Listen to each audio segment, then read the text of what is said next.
Hey, what's up guys, nitro-cell here. Welcome to Rainbow Six Siege.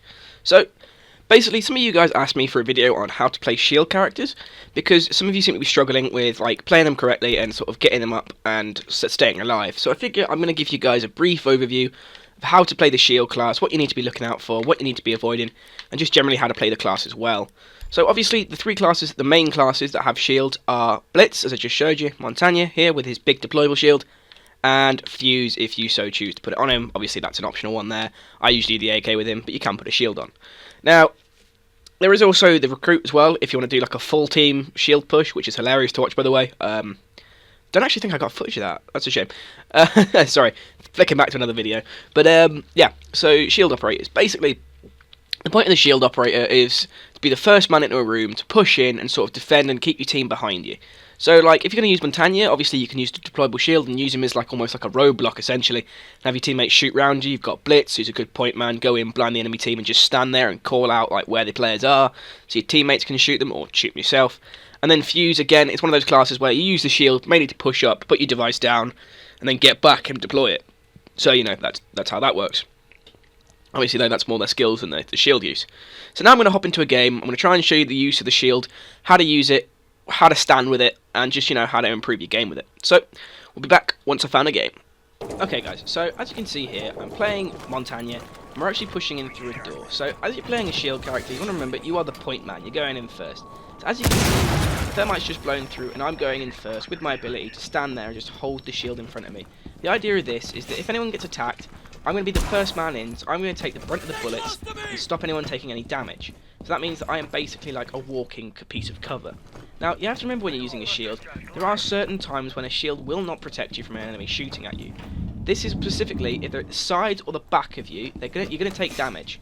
Now, as I have sort of mentioned previously at other points, the netcode is a bit dodgy at the minute, and since the recent update, shield characters do take a lot more damage than they ever used to. You might have to ignore that little flashbang. I thought I was Blitz. I thought I had breaching charges.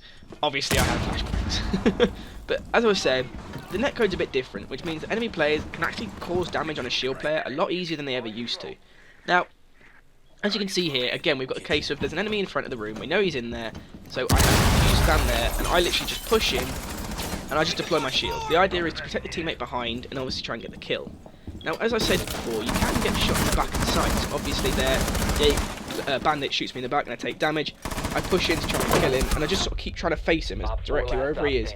Unfortunately, I get shot in the back and take damage, but we do get a kill because Blitz managed to get in there and flash him, and we get the kill sorted. But as you can see here, after I get flashed, I back off into the corner immediately, where I know that I can only get shot from the front realistically, so I'm going to take less damage.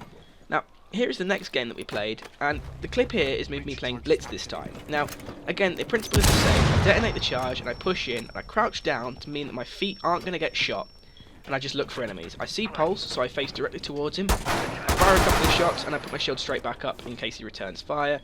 Aim again, he shoots back, I put the shield straight back up. So the idea is you want to bounce between shooting and covering. Normally you wait for a reload to shoot if you're a shield player, and that's the best time to try and get the kill. As you can see here, you do need to watch out for explosives, specifically that was a teammate one, and there are some problems with Fuze's charges at the minute. They do seem a lot more bouncy than they ever used to be. I mean, look at that, it fucking launched. But yeah, so when you're playing a shield, you need to watch out for explosives. And again, here's another prime example of me saying you need to wait for the reload of an enemy player. So we're same map, same game, it's just our next attacking round.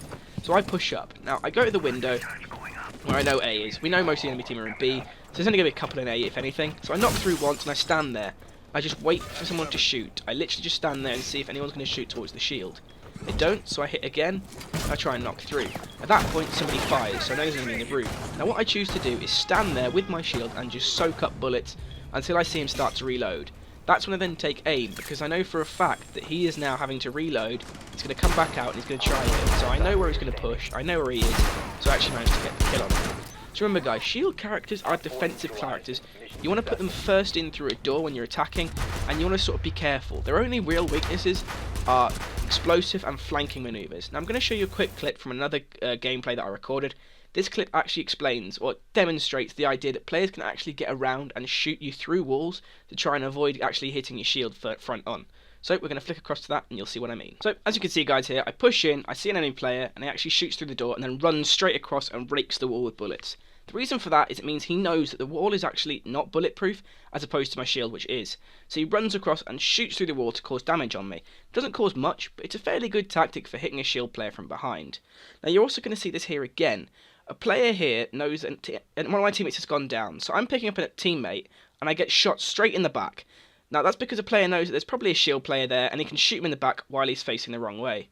So they actually place that defensive strategy really well because they assume a shield player will be placing the castle wall, not the wall from behind. So that's actually another awesome little thing.